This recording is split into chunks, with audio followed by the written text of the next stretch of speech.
Agora, ainda dentro dos gloriosos degraus de Deus, agora nós vamos para um encontro muito importante que Jesus tem. O Senhor Jesus tem este tremendo encontro com uma mulher cananeia. Uma mulher cananeia. Ainda estamos falando dos gloriosos degraus, da profecia dos gloriosos degraus, a profecia da vinda do Messias. No livro de Mateus, capítulo 15, é muito poderoso quando nosso Senhor Jesus Cristo encontra a mulher cananeia. Mateus, capítulo 15. Nós ainda estamos examinando por que ele fez descer os degraus. Qual é a mensagem que ele está comunicando para esta geração tão amada? Mateus 15, do 21 em diante, isto é o que ele diz, povo amado. Ele diz: partindo daquele lugar, Jesus retirou-se para os lados de Tiro e Sidom. Versículo 22. E eis que uma mulher cananeia que viera daquelas regiões clamava: Senhor, Filho de Davi, tem compaixão de mim. Minha filha está horrivelmente endemoniada. Jesus, porém, não lhe respondeu palavra. E os seus discípulos, aproximando-se, rogaram-lhe: despede-a, pois ela vem clamando atrás de nós. Versículo 24. Mas Jesus respondeu: eu fui enviado somente para as ovelhas perdidas da casa de Israel. Versículo 25. Ela, porém, veio e o adorou, dizendo: Senhor, socorre-me. Ela se ajoelhou diante dele e o adorou, como vocês podem ver. Versículo 26. Então ele, respondendo, disse: não é bom tomar o pão dos filhos e lançá-lo aos cachorrinhos. Ela, contudo, replicou: sim, Senhor, porém os cachorrinhos comem das migalhas que caem da mesa dos seus donos. Versículo 28. Então lhe disse Jesus: ó mulher, grande é a tua fé, faça-se contigo como queres. E a sua filha ficou curada naquele exato momento. Isto formou uma conversa muito poderosa dentro da mensagem dos gloriosos degraus, da profecia e do cumprimento parcial dos gloriosos degraus da eternidade que Jeová, o nosso Pai, fez descer diante dos olhos desta geração. Por que ele faz isto? Porque nesta busca da mensagem do porquê que o Senhor fez descer os degraus e como isto está instruindo esta geração e a igreja, então é surpreendente, porque nesta escritura que eu li da mulher cananeia, se você ler antes, no mesmo Mateus 15, começando no versículo 1, você vê uma contestação, você vê um conflito, você vê uma luta que acontece entre o povo hebreu e Cristo, o Messias. Você vê que neste lugar o Messias disse: eu fui enviado somente para as ovelhas perdidas da casa de Israel. E você vê que quando Isaías, o profeta, Na verdade, estava pronunciando e comandando o ministério do Messias, em Isaías capítulo 9, quando Isaías o profeta estava comandando para que viesse à luz o ministério do Messias antes do Messias vir. Isaías localiza o local onde o Messias iria ministrar. Ele diz: Galileia dos gentios. Eu vou até ler aqui. Isaías capítulo 9, povo amado. Isaías capítulo 9, versículo 1. Ele diz: Mas para a terra que estava aflita, não continuará a obscuridade. Deus, nos primeiros tempos, tornou desprezível a terra de Zebulon e a terra de Naftali. Mas nos últimos, tornará glorioso o caminho do mar, além do Jordão, Galileia dos gentios. E isto é muito poderoso, porque ele diz aqui, versículo 2: O povo que andava em trevas viu grande luz, e aos que viviam na região da sombra da morte, resplandeceu-lhes a luz. Tens multiplicado este povo, e a alegria lhe aumentaste. Alegram-se eles diante de ti, como se alegram na ceifa, e como exultam quando repartem os despojos. Então aqui eles estão celebrando a vitória da cruz que ele iria trazer. Versículo 4: Porque tu quebraste o jugo que pesava sobre eles, a vara que lhes feria os ombros, e o cetro do seu opressor, como nos dias dos midianitas. 5. Porque toda a bota com que anda o guerreiro no tumulto da batalha, e toda a veste revolvida em sangue, serão queimadas, servirão de pasto ao fogo. Porque um menino nos nasceu, um filho se nos deu. O governo está sobre os seus ombros, e o seu nome será Maravilhoso Conselheiro, Deus Forte, Pai da Eternidade, Príncipe da Paz, para que aumente o seu governo e venha a paz sem fim. Ele reinará no trono de Davi e sobre o seu reino, para o estabelecer e o firmar mediante o juízo e a justiça, desde agora e para todos sempre.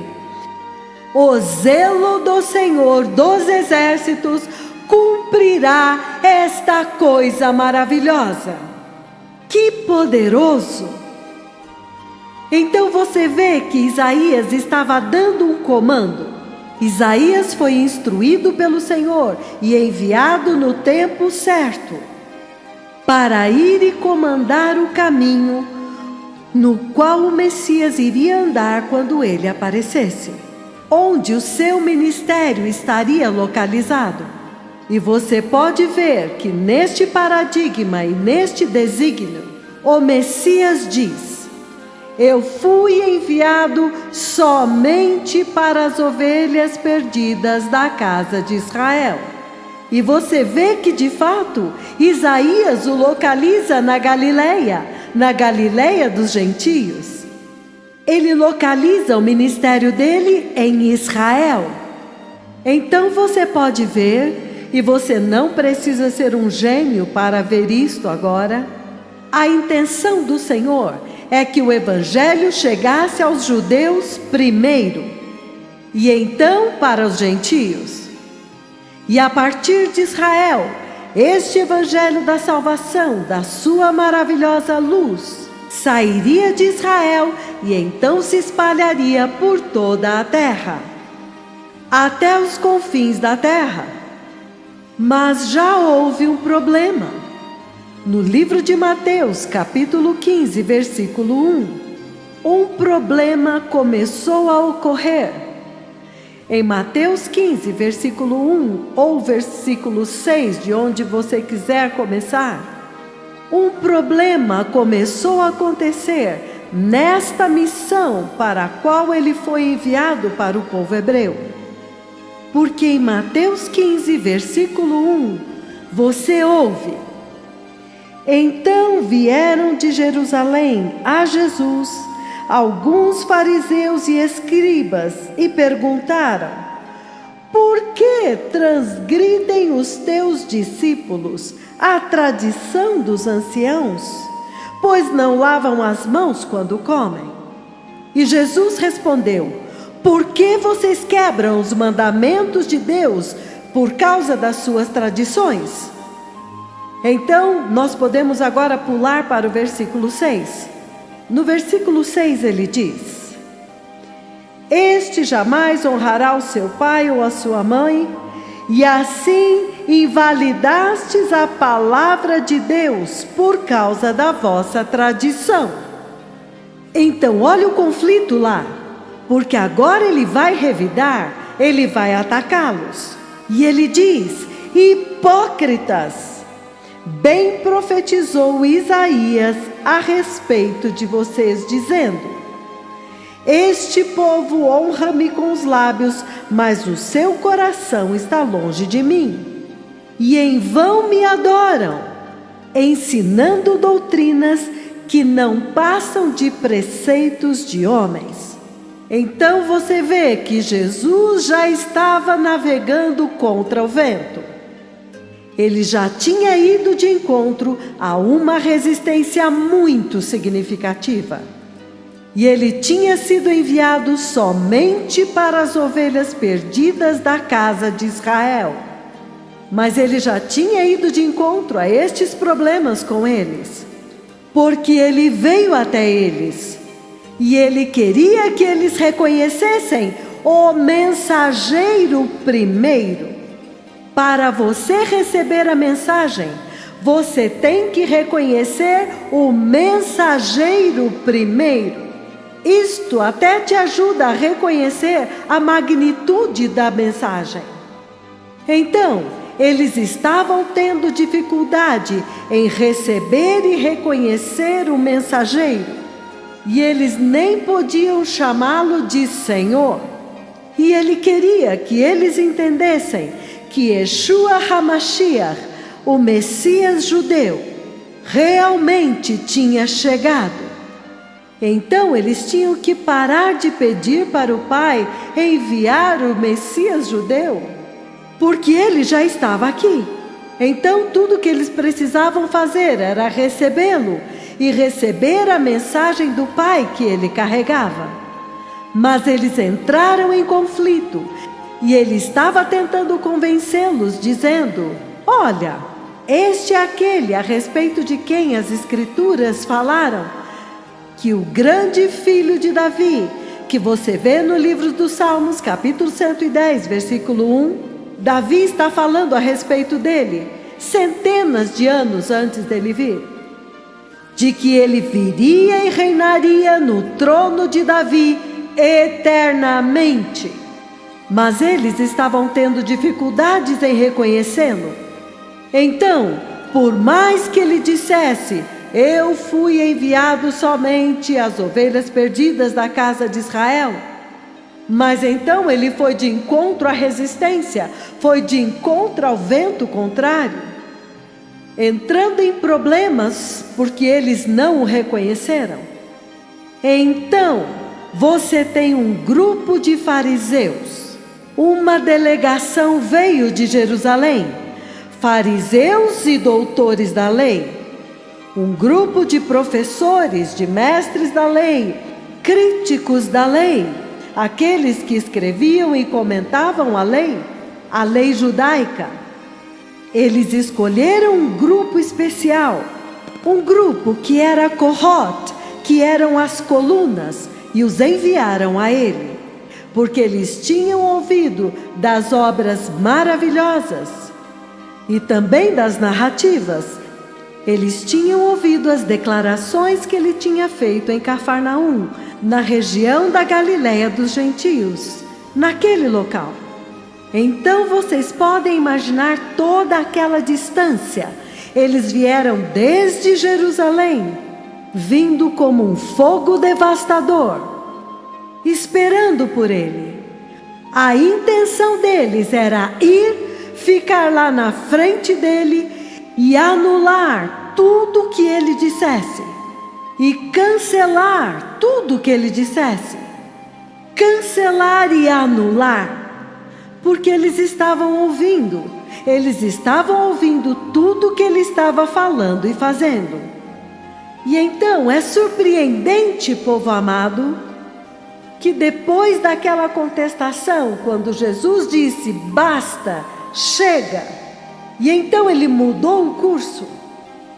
Então vocês podem imaginar, deixando a região da Galileia ao redor de Cafarnaum, e então indo todo o caminho até Tiro e Sidom, provavelmente 2 dias ou 1 dia e meio de caminhada. Vocês podem imaginar quão longe ele foi. E vocês sabem que se vocês olharem as Escrituras, no livro de Mateus, capítulo 15, da forma como ele coloca isto, da forma como eles colocam isso, você pode ver um toque de desgosto, um toque de cansaço. Mateus 15, eu quero ler novamente, eu vou ler em outras versões. Mateus 15, 21, eu estou lendo várias versões. A versão NVI diz: saindo daquele lugar, ele chama de aquele lugar. Saindo daquele lugar, Jesus retirou-se. Então, se há alguma mensagem nas palavras que você pegar daqui, é deixando aquele lugar e retirou-se. Ele tinha uma missão, enviado somente para o povo hebreu, somente para o povo judeu, somente para as ovelhas perdidas da casa de Israel. Mas agora você ouve ele dizer: deixando aquele lugar, Jesus retirou-se. Esta é a versão NVI. Quando você vai para a New American Standard, ele diz: Jesus foi embora de lá. Aqui ele nem dá nomes mais. Jesus foi embora de lá. Simplesmente saiu de lá. Ele saiu de lá e retirou-se. Então ele usa novamente a palavra retirou-se. Quando você vai na versão amplificada, no versículo 21 ele diz: e indo embora de lá, indo embora de lá. Eles nem mencionam mais o nome do lugar. Jesus retirou-se. Então você vê, ele menciona novamente, retirou-se. Se você vai na versão King James, ele diz: e partindo Jesus dali, ele também diz, partiu. Então, eu fui enviado somente para as ovelhas perdidas da casa de Israel. Mas agora, por causa da resistência e dos problemas que ele estava enfrentando lá, ele mudou-se para um lugar bem distante. Ele mudou-se porque ele estava cansado daquele lugar, cansado de discussão, cansado de contestação, cansado de calúnia. Ele mudou-se para bem longe, para a região de Tiro e Sidom. Mas nós sabemos muito bem que estas eram cidades ateístas, eram cidades gentílicas. Este povo costumava sacrificar bebês, eles costumavam se envolver em orgias sexuais, por causa da sua cultura, das suas tradições ou o que quer que seja, que era muito sujo e muito repugnante de se ver, em sua nudez, em suas orgias em massa, em sacrifícios de bebês, adorando um tipo de ocultismo, de satanismo e todas estas coisas. E é por isso que você vê Jesus se referindo a eles como cães, cachorrinhos. Porque o povo hebreu, no Monte Sinai, recebeu o plano de salvação de Deus. Eles foram o único povo que recebeu o plano de salvação redentor de Deus. Enquanto que os outros estavam neste tipo de ocultismo, em imoralidades, em orgias, em sacrifícios humanos. Então realmente o comportamento deles era até mais baixo do que de um cachorro, porque você não vê um cachorro assando seus filhotes como sacrifício. Então a referência que eu quero que vocês entendam é quando ele diz tirar o pão dos filhos e dar para os cachorros. Mas, entretanto, é surpreendente que quando Jesus, o rei de Israel, quando ele entra no seu domínio e os seus súditos estão lá, e ele está tendo problemas de relacionamento com eles, tentando fazê-los reconhecê-lo. Mas quando ele atravessa a fronteira para fora do seu domínio, para fora de Israel, e andou até bem longe, para Tiro e Sidom, as cidades ateístas, pagãs e gentílicas, povos referidos como sendo mais baixos do que os cachorros. Então, uma mulher o vê, e ela corre para ele, e a primeira coisa que ela faz, ela diz: Senhor!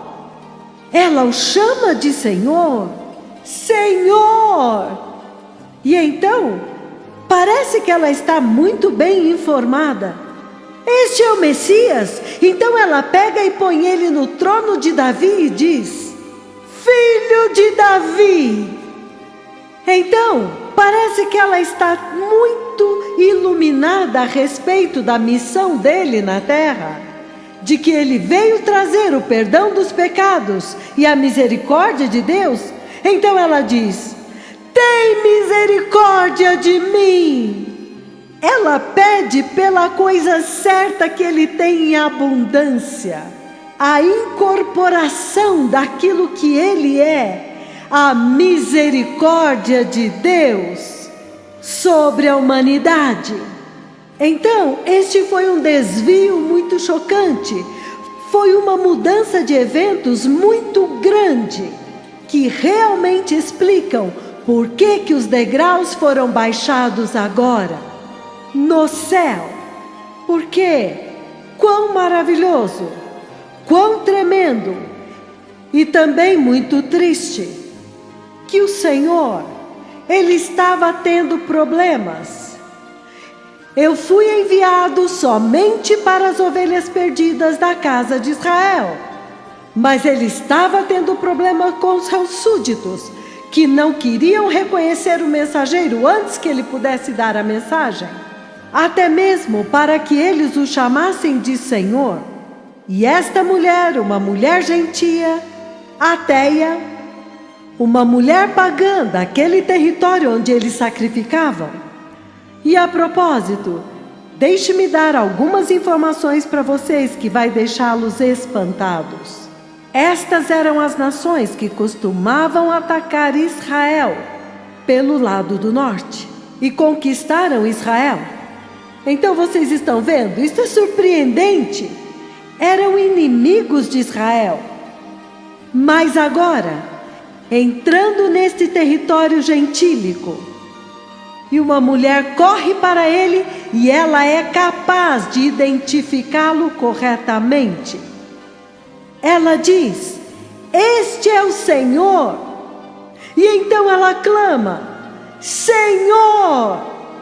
E a próxima coisa que ela diz é: Filho de Davi, significando: este é o Messias.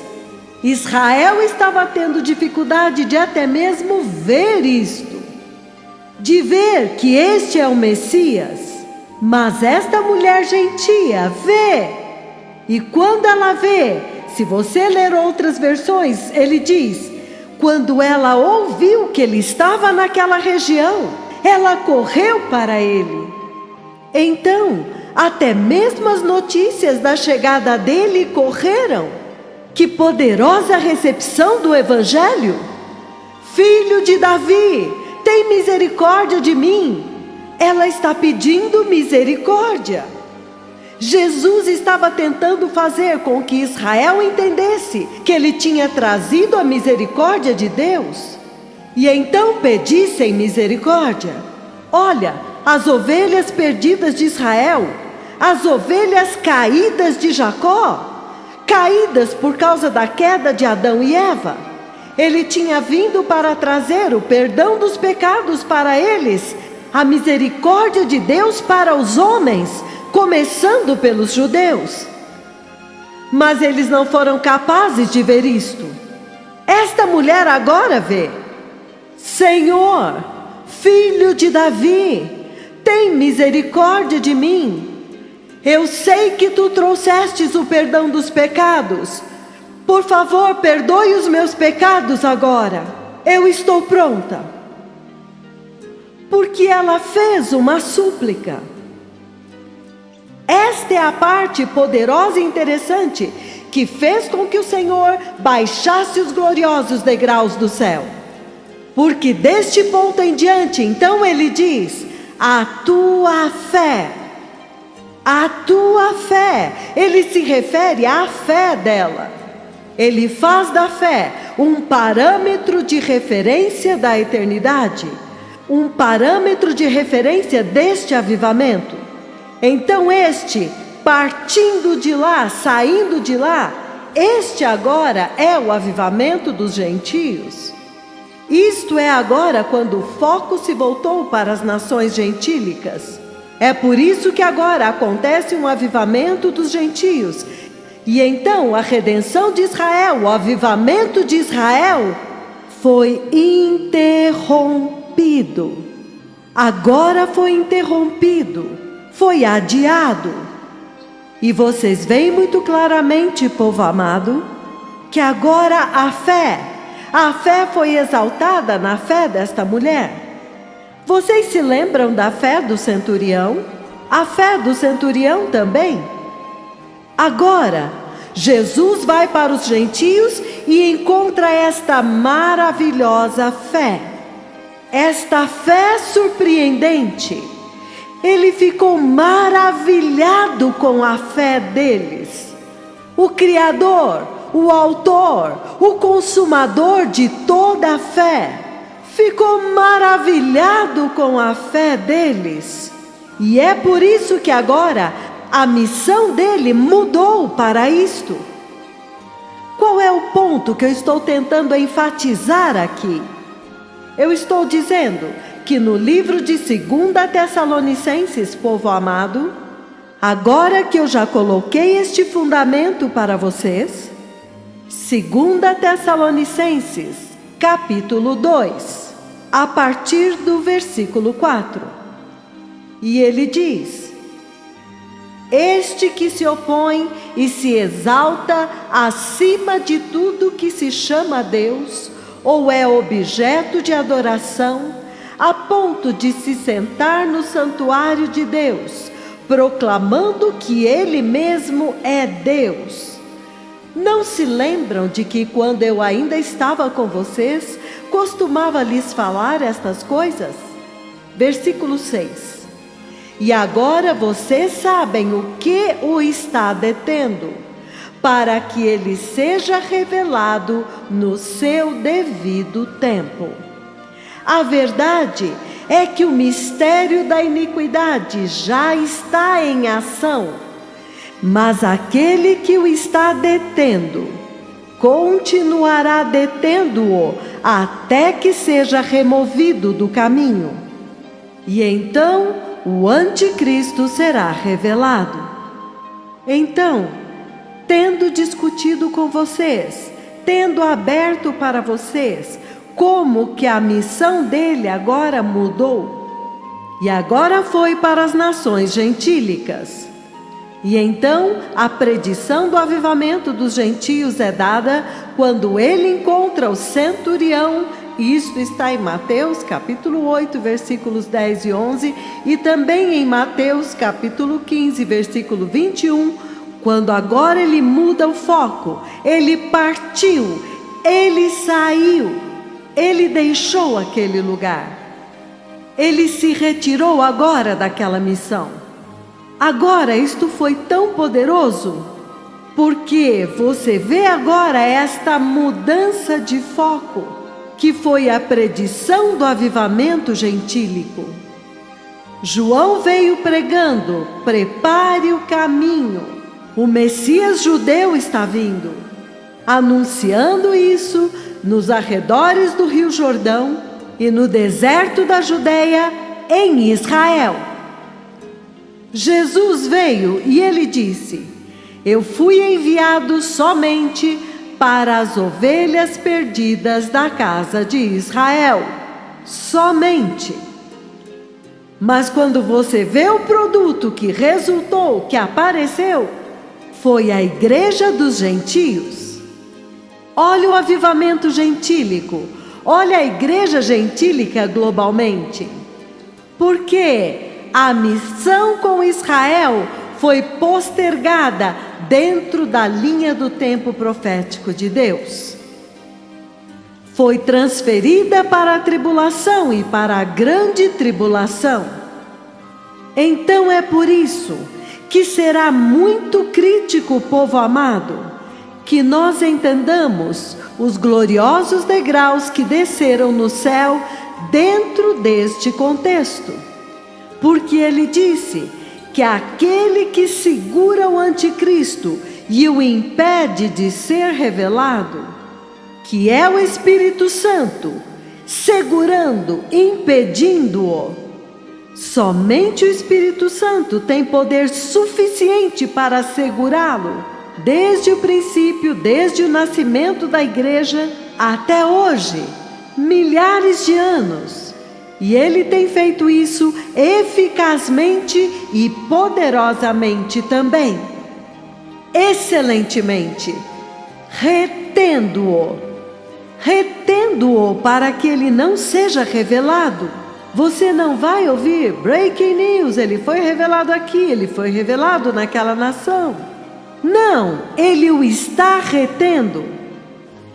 E ele está dizendo que quando aquele que o detém for removido, for levado embora, então tudo, o próprio inferno vai ser liberado.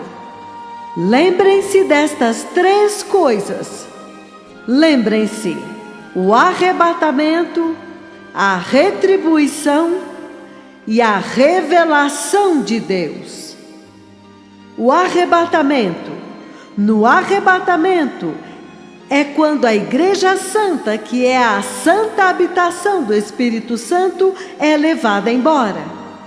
Este é o contexto dentro do qual Deus fez descer os gloriosos degraus do céu, piscando para você e te despertando, dizendo: olha, a dispensação dos gentios está prestes a acabar. Ele diz: por favor, entre agora. Porque quando ele partiu, quando ele se retirou daquele lugar, e ele focou no avivamento dos gentios, esta dispensação do avivamento dos gentios está prestes a acabar. E quando ela terminar, o próprio Espírito Santo é levado embora juntamente com a sua santa habitação, que é a Igreja Santa. E então a pessoa do anticristo agora pode ser revelada. E se você entender bem, tudo a partir daquele ponto em diante é a tribulação, a grande tribulação, onde qualquer pessoa que tentar adorar a Jesus tem que ser decapitada. A Bíblia diz: tem que ser. Na verdade, se você olhar para a narrativa que descreve a besta, em Apocalipse 13 ele diz: foi-lhe dado poder para pelejar contra os cristãos e vencê-los. Vencê-los. E então ele diz que toda a terra, tem que adorar e vai adorar a besta. Todos. Ele não disse 99,99%. Toda a terra vai adorá-lo. Então o Senhor está dizendo que esta é a hora em que Ele fez descer os gloriosos degraus para piscar, para sinalizar para a igreja dos gentios, para o avivamento dos gentios, de que, olha, o seu tempo de entrar é agora. Depois disto, eu estou ocupado com a redenção de Israel. Porque ele disse que a mulher, se você olhar em Apocalipse capítulo 12, ele coloca tão poderosamente, se você olhar no livro de Apocalipse capítulo 12, onde ele está falando a respeito de Israel, isto é o que ele diz.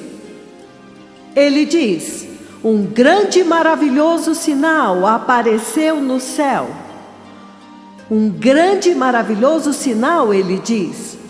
Um grande e maravilhoso apareceu no céu, uma mulher vestida do sol, com a lua debaixo dos pés e uma coroa de 12 estrelas na cabeça, que, achando-se grávida, grita com as dores de parto, sofrendo tormentos para dar à luz.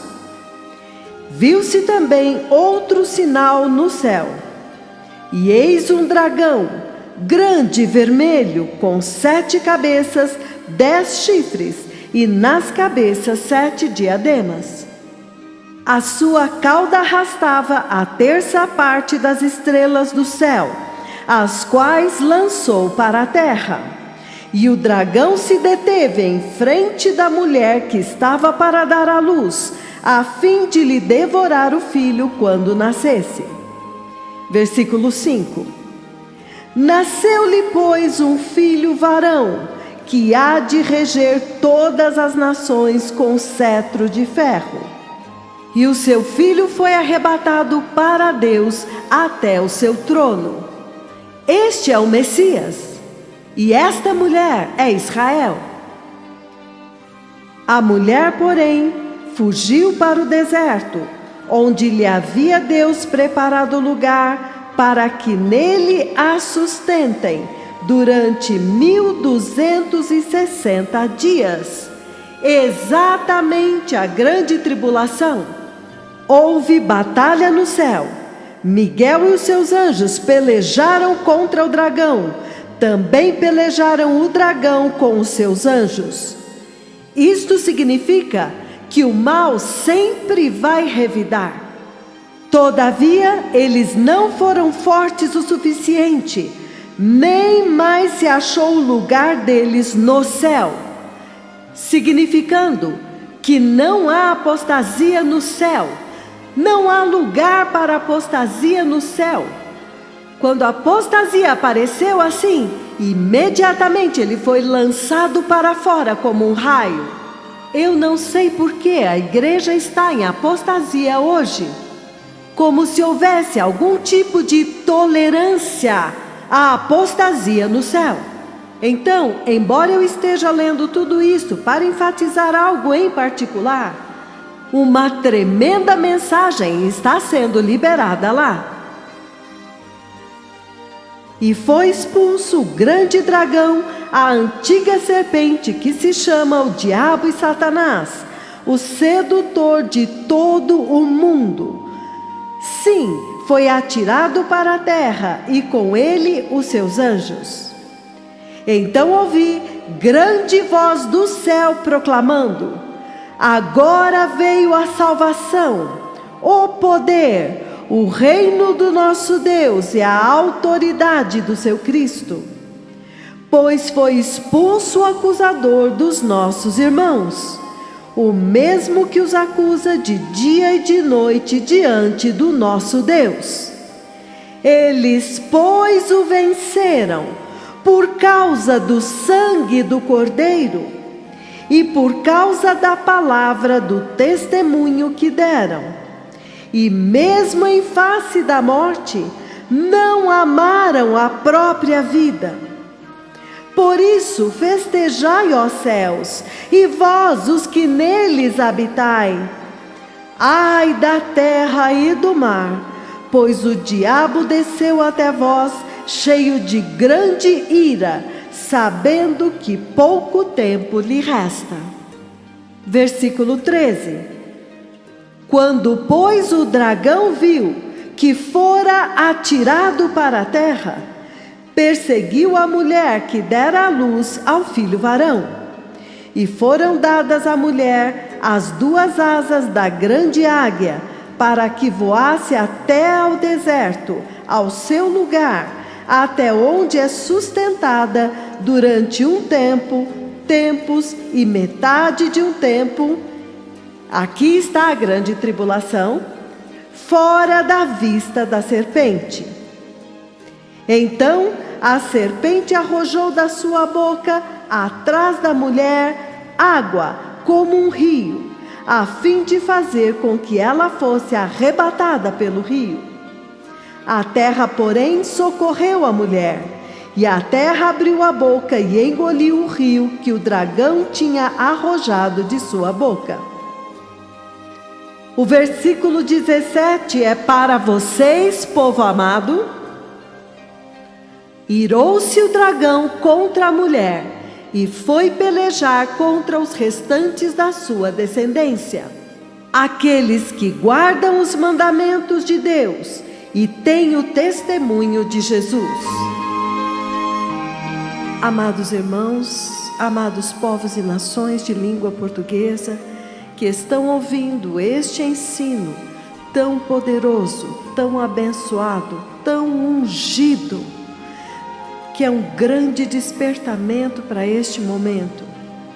Amados, deste ponto em diante eu faço questão de colocar a voz dos tremendos profetas do Senhor Jeová Yahweh, a voz das 2 testemunhas de Apocalipse 11, porque esta voz tem que ser ouvida, porque quando você ouve esta voz, você ouve o clamor do próprio Deus, clamando para o seu povo, neste último instante, antes da virada desta dispensação, porque estes mensageiros foram enviados um pouco antes desta virada, desta mudança de dispensação, quando o tempo dos gentios está praticamente fechado já. Eu faço questão, amados irmãos, de traduzir depois da voz do poderoso profeta. E peço a todos, e peço ao Espírito Santo, que esteja abrindo os ouvidos da Igreja de Cristo nas nações de língua portuguesa e em toda a terra para ouvir esta voz. E que todas as outras vozes na terra se calem diante desta voz. What is the Lord saying here?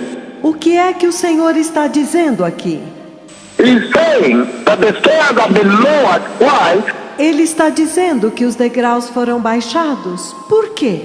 Because the Gentile dispensation, the dispensation of the Gentile revival is coming to an end. Porque a dispensação dos gentios, a dispensação do avivamento gentílico está chegando ao fim. So they need to enter. Então eles precisam entrar. He's saying this is the way. Ele está dizendo, este é o caminho. Only through this way, please enter now. É somente através deste caminho. Por favor, entre agora. After this, the dragon is unleashed. The beast is all over here. Depois disto, o dragão é liberado, a besta estará em todo lugar aqui. Nobody can worship Jesus anymore, and God is busy redeeming Israel and defending Israel.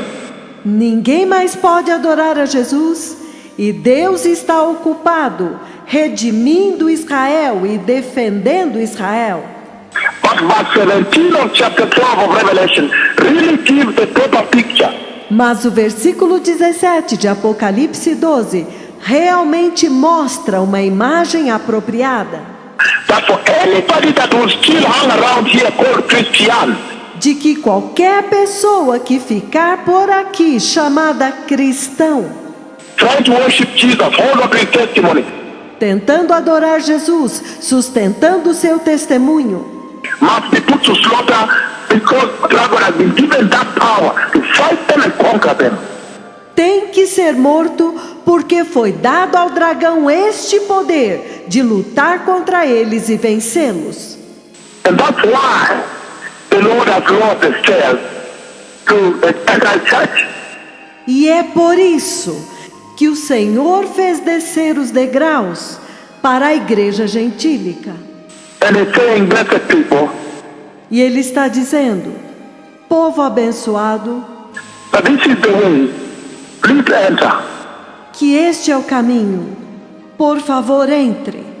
Because after this, I am very busy. Porque depois disso, eu estou muito ocupado. Very busy defending the firstborn. Muito ocupado defendendo o primogênito. My firstborn, Israel. O meu primogênito, Israel. After this, the Gentile dispensation, revival is over. Depois disso, a dispensação dos gentios, o avivamento, acabou. Please enter now. Por favor, entre agora. This is the way. Este é o caminho. Please enter. Por favor, entre. This is the way. Este é o caminho. Please take it. Por favor, toma-o. May the Lord bless you. Que o Senhor os abençoe. Todah, shalom. Shalom, todah. Todah. Todah, Allah.